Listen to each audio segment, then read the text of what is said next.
Now it's time for The Last Word with the great Jonathan Capehart in for Lawrence. Great to see you, Jonathan. Great to see you too, Rachel. You know, it seems like every day I wake up at 6 and the next thing I know, it's 4 in the afternoon. And I don't know where the hell the time went. So I today, even if all you were doing today was like going from one court ruling to one dramatic court hearing to another court ruling to another dramatic court hearing, pretty much the whole day goes before you remember to have lunch. This has just been an incredible day of news. And we're going to get into it. Rachel, thank you very much. Appreciate it, my friend. Thanks. We are 53 days into the second Trump presidency. And it's been 53 days of Donald Trump trying to destroy Joe Biden's legacy, starting with your 401k. On November 24th, 2020, Donald Trump walked into the White House briefing room and bragged that the Dow Jones Industrial Average broke 30,000 for the first time ever, surging on confidence of a COVID vaccine and a normal president, Joe Biden, to deliver shots in arms. The Dow shot up to a record 45,000 last year. And today, it dropped another 500 points after another crazy Trump tariff threat and is hovering just under 41,000. CNBC reports, quote, the Dow is on track for its second straight losing week. This would be the fourth negative week in a row for the S&P 500 and NASDAQ. In the last election, voters aged 50 and older were key to Donald Trump's win, with 56% of voters ages 50 to 64 casting their ballots for Trump and 43% voting for Kamala Harris. A good chunk of those voters are nearing retirement, and they're watching their retirement savings be erased, literally, with every Trump tariff and Musk tantrum. So, what do they think now after being told by Trump time and time again that if you don't vote for him, your 401k will, quote, go to hell? You have no choice but to vote for me because your 401ks, down the tubes, everything's going to be down the tubes. Your 401ks will go to hell, and it'll be a very, very sad day for this country. We're ending trillions of dollars in waste, and it'll mean much lower inflation, lower interest rates, lower payments on mortgages, credit cards, car loans, and much higher stock markets. Much higher stock markets. He said that just last month, only for the stock market to start tanking as inflation, interest rates, mortgage rates, credit card rates, and car loan rates remain high. The Wall Street Journal reports, quote, the recent tumult is a sharp about-face from last year's gangbusters stock rally, which helped turbocharge Americans' portfolios and mint a record number of 401k millionaires as of last fall. The average 401k balance was $131,700 at the end of 2024, the second highest level on record, and a 44% jump from a decade earlier, according to Fidelity Investments. Lisa Paris of LaGrange, Kentucky, and her husband were expecting a market reset within the next year, but were still surprised by the sluggish economic performance during the first months of Trump's return to office. The couple have lost $70,000 in retirement savings since January. And of course, Trump isn't learning his lessons. Today, Trump threatened even more tariffs. This time, a 200% tariff on alcohol imports from Europe. If only he'd listened to the former star of the Republican Party nearly 40 years before it became the party of Trump. At first, when someone says, let's impose tariffs on foreign imports, it looks like they're doing the patriotic thing by protecting American products and jobs. And sometimes for a short while it works, but only for a short time. What eventually occurs is, first, homegrown industries start relying on government protection in the form of high tariffs. They stop competing and stop making the innovative management and technological changes they need to succeed in world markets. And then, while all this is going on, something even worse occurs. High tariffs inevitably lead to retaliation by foreign countries and the triggering of fierce trade wars.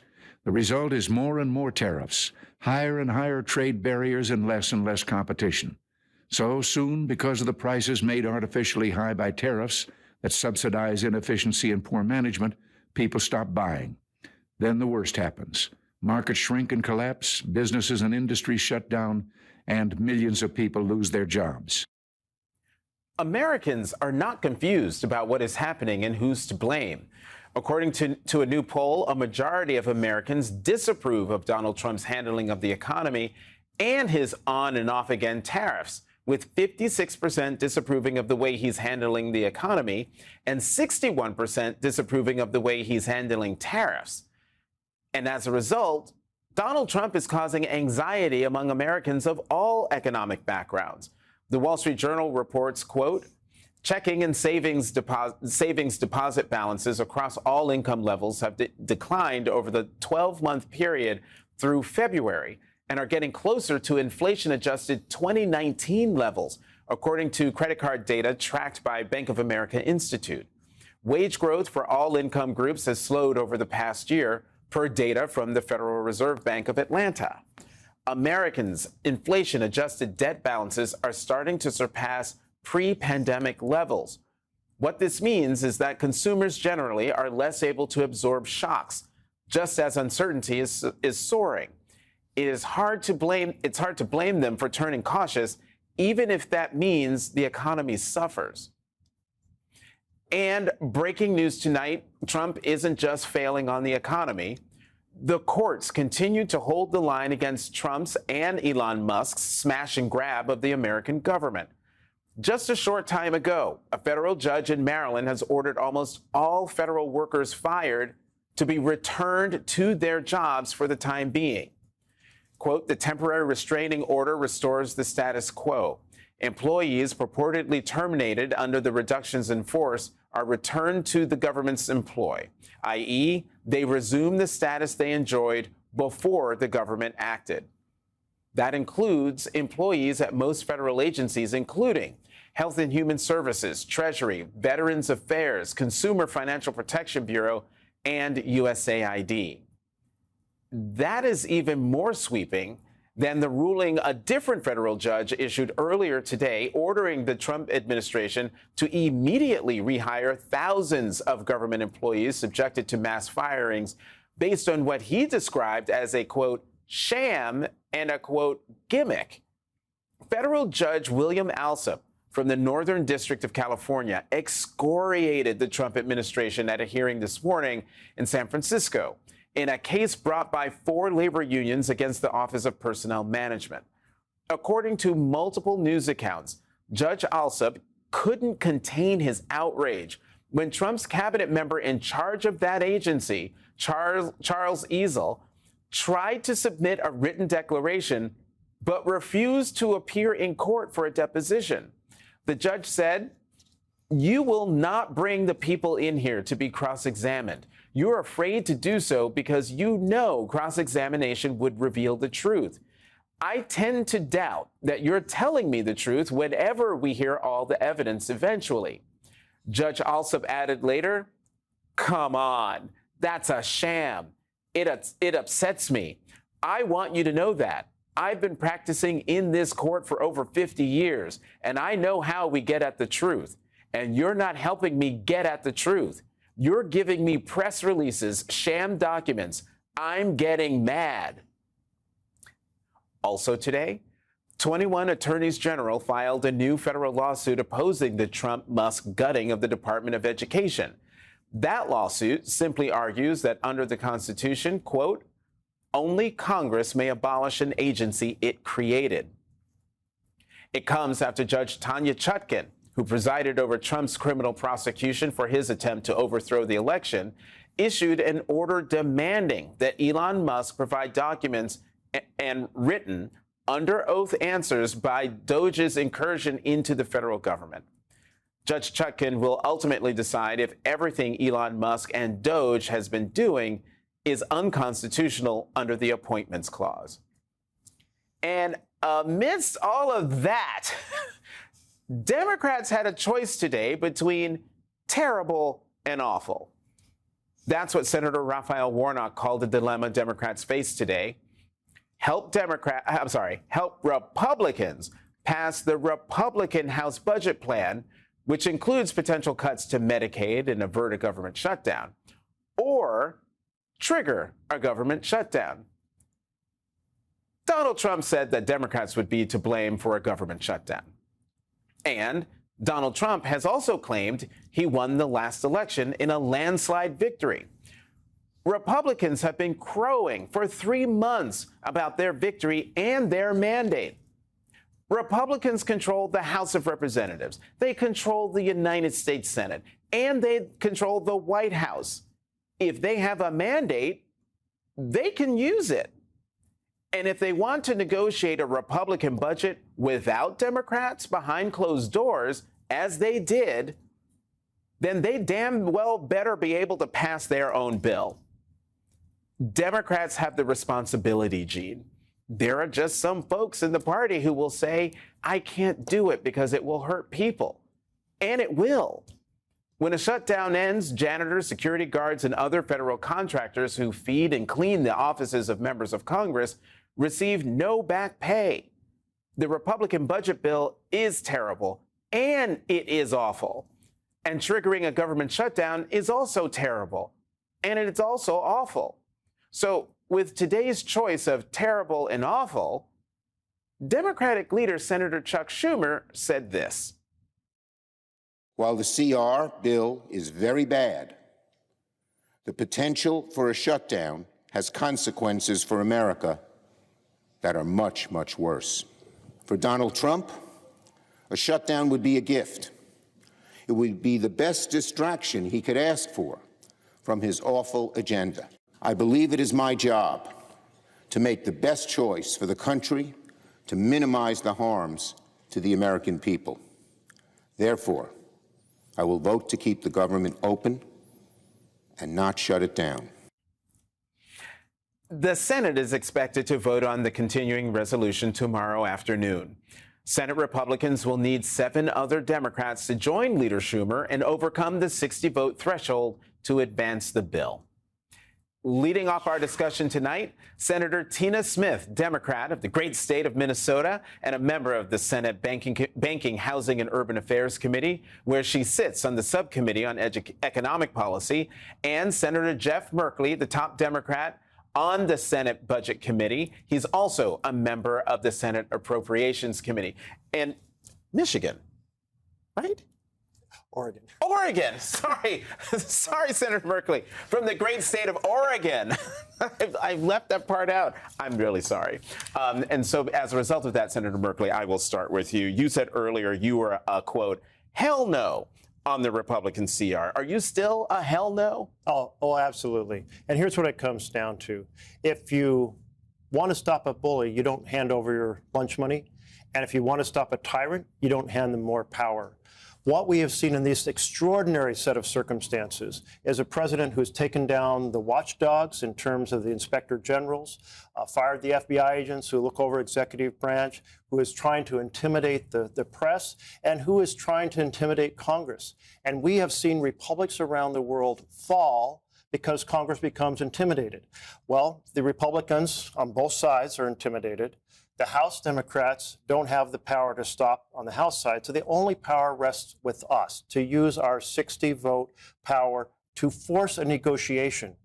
I feel like the path we are on for tomorrow night, in which Democrats will provide votes, will not accomplish that negotiation. In fact, clearly it won't. Back in 2019, when we were facing a Republican president, Trump, we used this power. We forced a negotiation. And what we did then is even more true now. That's the path we should be on. We have to fight a tyrant now. It is never true that you let them accumulate more power and it will be easier later. Senator Smith, you said you were a no on the Republican resolution. Are you still a no? Absolutely. Absolutely. I mean, this is a moment where the Republicans are helping Donald Trump and Elon Musk do a giant power grab on our government. Either way, they're hell-bent to shut down the government.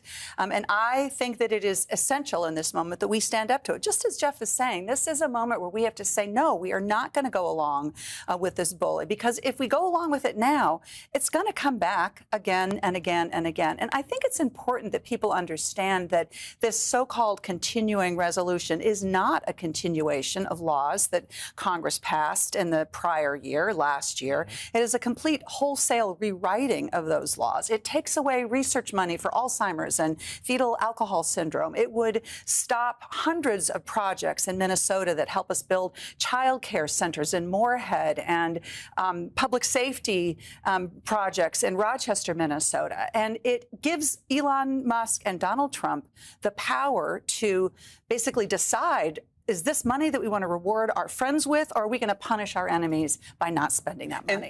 And that was where I was going to ask you about, because do you trust President Trump and Elon Musk and Russell Vought to actually spend the money in the ways that even that CR says they should be spent? Well, one thing about this CR, it does not have the type of table in it that says how different funds will be allocated. So let's take, for example, the Great American Outdoor Act. Normally, there'd be a table that would lay out how it'd be fairly distributed around the country to different projects. Those tables are not in this. This means what we are handing Trump is a slush fund that he can use to reward states he's happy with, red states, and to penalize states he's unhappy with, blue states.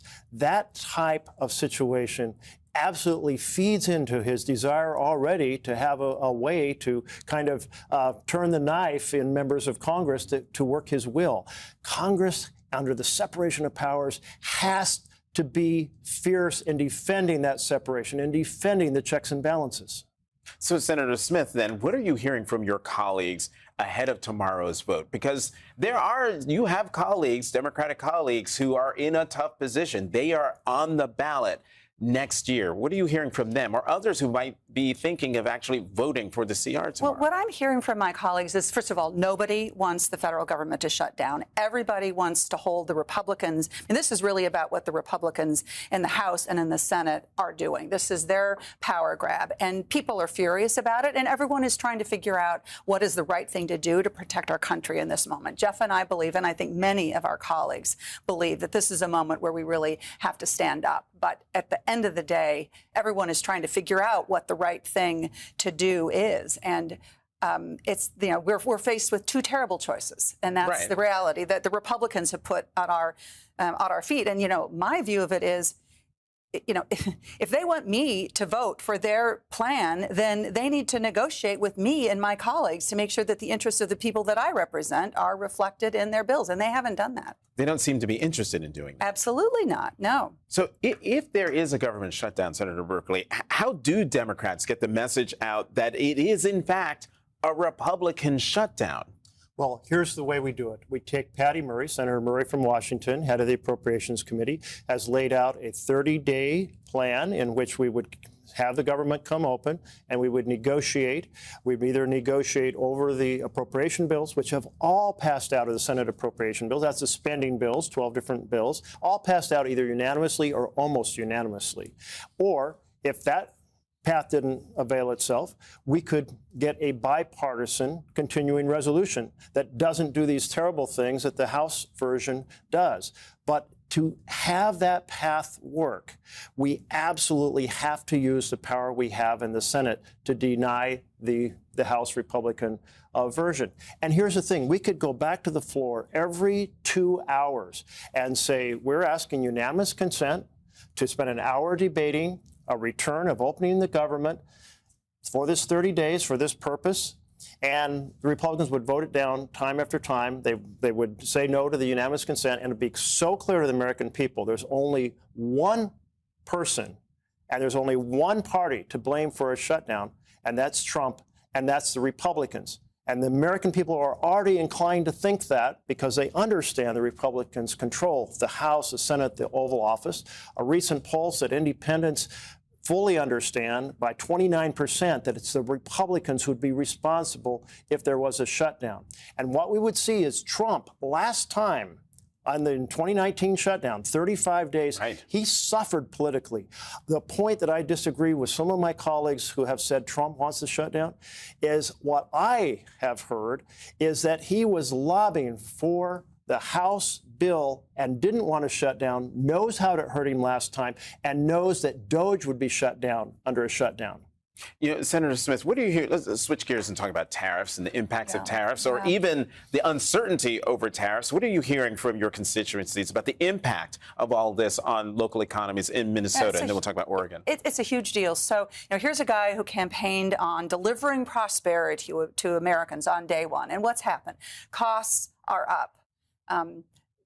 The tariffs have created massive chaos. People's retirement savings, as we had at the beginning of your show, are disappearing overnight. And what I'm hearing at home is just especially from farmers and producers, is the trauma of having no idea what to expect. And you can see that being reflected in the stock market as well, but you can see it reflected in the faces of farmers in Minnesota who are wondering where their markets are going to be, what's going to happen. And then when at the same time, the president and DOGE are cutting the farm to school programs that create markets at home for American food products in schools, they are just feeling like there's nobody who has their back in the Trump administration. Is that what you're hearing in Oregon, Senator? We are hearing exactly the same thing. I mean, during the last Trump tariff battles, we had bans on our Christmas trees, on our wine, on our fruits. And in fact, right now, we're looking at the situation where with Europe, if we're banning their alcohol from coming to the U.S., my wine industry is very concerned about our wine. The best Pinot Noir on the planet, I might add, will be banned from going to Europe. No, it can affect us in all kinds of ways. There's an extremely high level of stress over this. Senator Smith, let me get you on one thing before we have to go. Federal judges appear to be holding the line against Trump and Musk's dictator moves. Does it make you feel confident this can be stopped? Well, I think it's going to be stopped by Americans saying enough already. We are not going to put up with this. And it's going to be stopped by those of us in Congress who fight. But what is happening in the lower courts does give me real hope. We had this judge today who said, this is a scam effort to defend the firings that you're doing. And I think that we're seeing some really good things coming out of the courts so far. All right, Senator Tina Smith of Minnesota, Senator Jeff Merkley of Oregon. My apologies, Senator Relay. I'm embarrassed. Thank you both very much for coming to The Last Word. Coming up, the Wall Street Journal has exclusive new reporting about the Trump family sniffing around a new cryptocurrency investment. And it comes after Trump held a big crypto summit at the White House. That's next.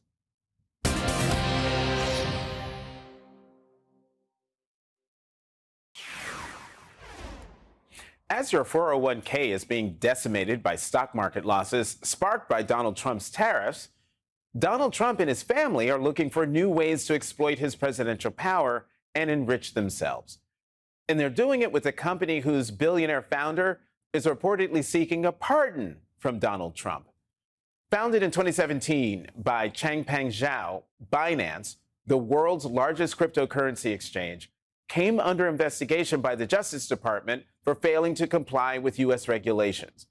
The Wall Street Journal reports, quote, the Justice Department said Zhao's refusal to abide by financial crime laws in pursuit of unfettered trading profits turned his exchange into a colossal money laundering hub for terrorists, cyber criminals, and customers in sanctioned countries such as Iran and Russia. In 2023, Zhao and his company struck a deal, pleading guilty to violations of U.S. anti-money laundering law, among other charges. Between forfeitures and fines, Binance faced a massive $4.3 billion penalty. While Zhao remains the company's majority shareholder, he stepped down as CEO, paid a $50 million fine, and served 4 months in prison. But now, with Donald Trump back in office, Zhao and Binance are looking for ways to return to U.S. markets. New exclusive reporting in the Wall Street Journal by our next guest, Rebecca Ballhaus, details how at the same time Zhao is pushing the Trump administration for a pardon. Quote, representatives of President Trump's family have held talks to take a financial stake in the U.S. arm of crypto exchange Binance, according to people familiar with the matter. It is unclear what form the Trump family stake would take if the deal comes together, or whether it would be contingent on a pardon. The possibilities include the Trumps taking the stake or the deal going through World Liberty Financial, a cryptocurrency venture backed by the Trumps that launched in September, the People said. Joining us now is Rebecca Ballhaus, investigative reporter at the Wall Street Journal. Rebecca, thank you very much for being here. First, please, did I pronounce your last name correctly? You did, yes. Yeah, I did. Okay, great. So, Rebecca, what more can you tell us about these talks, how they came about, and who's involved? Sure. So, I mean, there's a couple things that are really interesting to me here. Our understanding is that these talks began when Binance, sometime last fall, reached out to allies of President Trump and expressed interest in striking some kind of business deal with the family in exchange for being able to return the company to the U.S.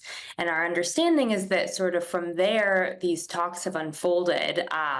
We know that they've been ongoing since Trump's inauguration. We know they've involved potentially taking a stake in the Binance U.S. arm, either through Trump's family personally or through World Liberty Financial, their crypto venture. But, you know, it's I think it's just a really remarkable moment of this sort of overlap between a business venture that his family is looking into and this potential government action that the Binance founder is seeking in a pardon for himself. And so then that leads to the logical next question, Rebecca, which is, how much does Trump and his family stand to profit from this if a deal is made? Well, you know, I think that were Binance to return to the U.S. and were the U.S. arm of that to be folded into the larger company, and if the Trump family had a stake in that U.S. arm, it would essentially give them a piece of a pie that would be expected to grow, particularly in light of the fact that the Trump administration right now is taking rapid moves to bolster the crypto industry in the U.S. And the crypto industry is really, I would say, thriving so far based on the SEC's move to dismiss a number of crypto cases, the establishing of a national crypto stockpile by Trump last week. So it would essentially it would expand his stake in the crypto industry at a time when his administration is moving to strengthen that industry. Rebecca Ballhaus, thank you, of the Wall Street Journal. Thank you very much for coming to The Last Word. Coming up, Russia has rejected a 30-day ceasefire deal already agreed to by Ukraine just one day after attacking President Volodymyr Zelensky's hometown. So much for Donald Trump's promise he would end this war. Ben Rhodes will join us next.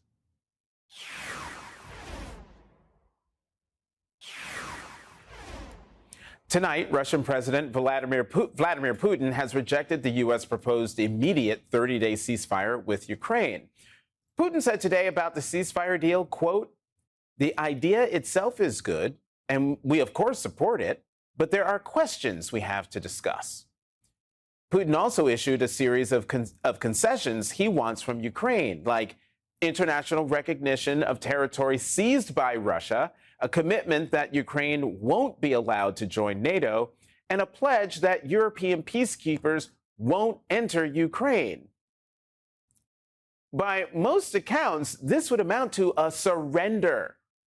Ukraine's President Zelensky said this in response to Putin, quote, "Putin is afraid to tell President Trump directly that he wants to continue this war and keep killing Ukrainians.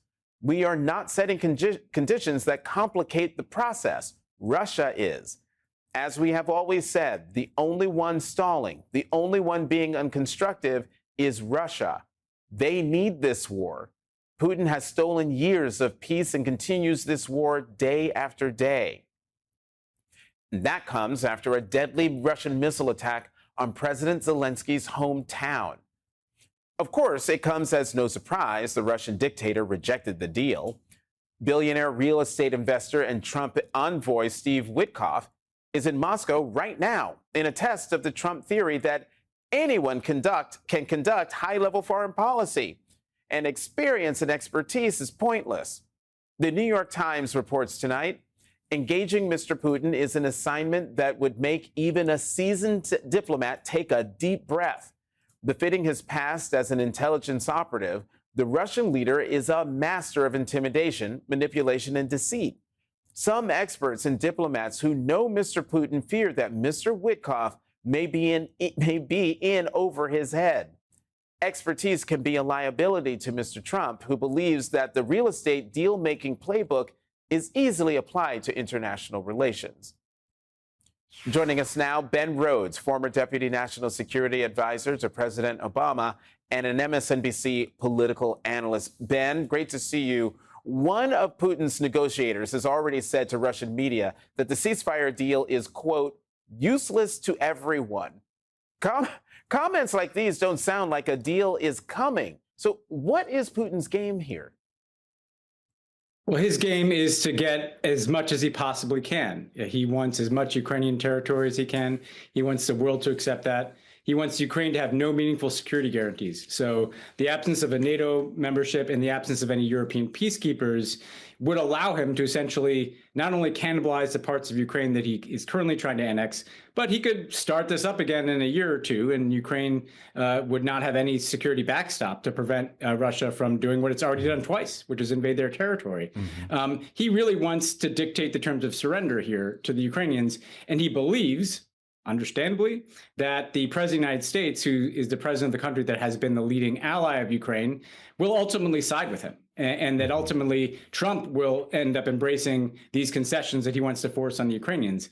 You really don't need to be an expert in international relations, Jonathan, to see that. Anybody in the world can see that Trump is more sympathetic to Putin. So why would Putin go along with the temporary ceasefire just to give Trump some news cycle win when he sees that he can get everything he wants by just continuing to grind along this front line and continuing to raise the price? Ben, in the White House today, President Trump said he doesn't want to talk about leverage over Putin, essentially more sanctions. What does the U.S. have in its arsenal to push Putin to a peace outcome? Trump has already conceded Ukraine will lose territory and not be in NATO. Well, this is the problem, Jonathan. The leverage you have is the things that Putin does not want you to do, right? I mean, just that's basic human nature. And so the leverage that the United States has is our capacity to provide more and more defensive assistance to the Ukrainians, to take seriously the potential for NATO membership, to support the European effort, which Britain and France have already endorsed, to potentially have European troops, to essentially say, we are going to make Ukraine a secure, viable state, and we have a lot of tools to be able to do that. Look, sanctions are a part of that, but I actually don't want to overstate them. You could add some more sanctions designations on the Russians. They've learned to live with that. The real leverage is the support you provide to Ukraine. And when Trump humiliates Zelensky in the Oval Office, when they cease intelligence sharing, when they put all the pressure on the Ukrainian side and not the Russian side, why would Putin feel any leverage at all? He feels a U.S. president who is just thirsty for a deal, and a U.S. president who thinks in terms of media news cycles. Vladimir Putin thinks in terms of 10, 20, 100-year increments here. Donald Trump thinks about what is going to be in his Truth Social feed tomorrow. So on that point, then, what are Putin and all of America's enemies learning from watching the big Trump moves, the tariff mess, of course, but also smashing the civil service and making wild claims about Canada and Greenland? Well, I mean, I think it's not just simply that the United States is no longer a reliable ally. It's that the United States is actually an adversary. If you're Canada, or if you are a European country, or, if you're Ukraine, you see the United States has switched sides to the Russian side. And so I think what they see is the United States is a big power governed by a transactional strongman who is unpredictable and unreliable. And so what the rest of the world sees is if you're a democratic country, you need to figure out how to live without the United States as a partner, and with the United States as potentially an adversary, at least in a trade war, if you're Denmark, potentially in something worse than that in terms of territorial conquest. And if you're Russia or China or one of the Gulf countries, one of the kind of autocratic transactional countries, this is great. You just want to make deals over the heads of everybody else to entrench yourself in power, to enrich yourself. You probably think that the U.S. is for sale. Let's not kid around here. There are countries that have plowed money into Jared Kushner's investment firms. That's not because they think he has acute business acumen, Jonathan. That's because they think they can buy access. That's what they do in other countries that are corrupt around the world. And so the United States has ceased to be the leader of the free world. And in many ways, we've ceased to even be a part of the free world.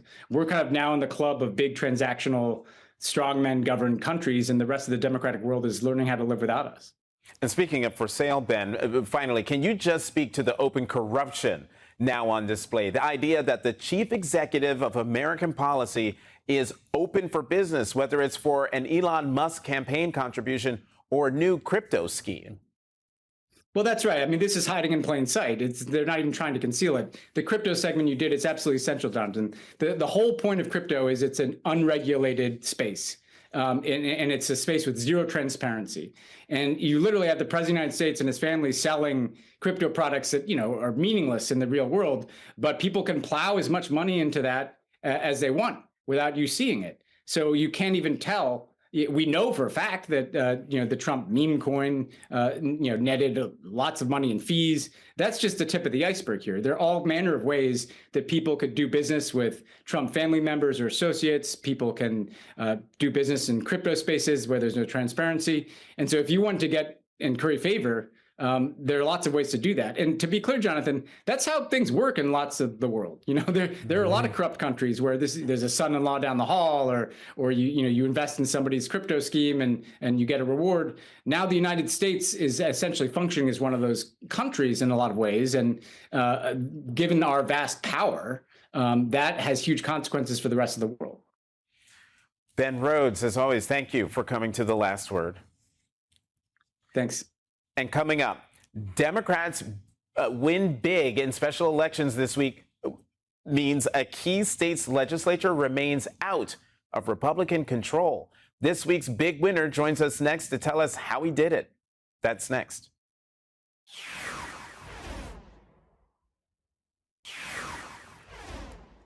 Democrats won an important special election in Minnesota Tuesday, blocking Republicans from taking control of the state legislature. Voters overwhelmingly elected Democrat David Gottfried with 70% of the vote to serve in Minnesota State House District 40B, setting up a tie in that chamber. Minnesota has a Democratic state Senate and is led by Democratic Governor Tim Walz. This week marks the halfway point for Trump 2.0's first 100 days. So how is Trump-Musk chaos playing in the Midwest? In a victory statement, Gottfried said, "The president is sowing chaos that is increasing the price of basic needs like food, energy, and health care. It's never been more urgent that we work together in St. Paul to shield Minnesotans from the chaos, lower the cost of prescription drugs, and make a smart plan to protect our shared futures in Minnesota." Joining us now is Minnesota State Representative-elect David Gottfried, who will be sworn in on Monday. Representative-elect Gottfried, congratulations. You've been out there talking and listening to voters. What did you hear from them?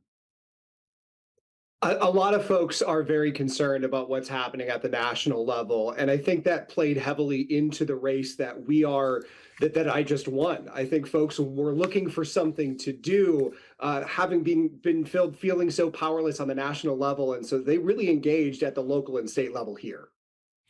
And what was your sell? They were looking for something to do, but as a Democrat, for what you would do. Yeah, I think we really sold the fact that we would have to work bipartisanly in the state legislature while still defending all the good work that Minnesota did a couple of years back with a DFL trifecta. We were able to put in place paid leave in our state. And that's something that Republicans would have stripped away if they had got the majority. And so I think people were really motivated by that to try to defend that piece of legislation that we passed 2 years ago. Part of the Minnesota miracle, I remember. Your victory sets up a 67-67 tie in the Minnesota State House, which means that bipartisan cooperation will be required to get the 68 votes needed to pass big budget measures. Are you anticipating cooperation from Republicans? I think that's the mandate. I mean, the Democrats, or actually the whole state voted for a 67-67 tie in the November general election, and they affirmed that in our special election here. And so if that's the will of the voters, I think we in the state legislature have to deliver that. Let's listen to what Governor Tim Walz had to say about Trump's tariffs. We can't sell our products because Donald Trump has this ridiculous trade war going on. And just quite honestly, the chaos and the uncertainty that it causes, so many Minnesotans are asking, when was Canada our enemy? And it makes no sense. Representative-elect Gottfried, what's your message to your neighbors in Canada? We're so sorry what's happening down here. But frankly, you know, they don't deserve what's happening to them. And it's hurting Minnesotans. It is hurting Minnesotans. I mean, frankly, what the federal government is doing is taking so much away from Minnesotans. And here at the state level, we have to make sure that our Republican Party at the state level can't take more away from them. Representative-elect Gottfried, what would you say to national Democrats who are trying to get a sense of what voters want? Yeah, I think we need to really hit the ground. And what I mean by that is that we need to talk to our constituents.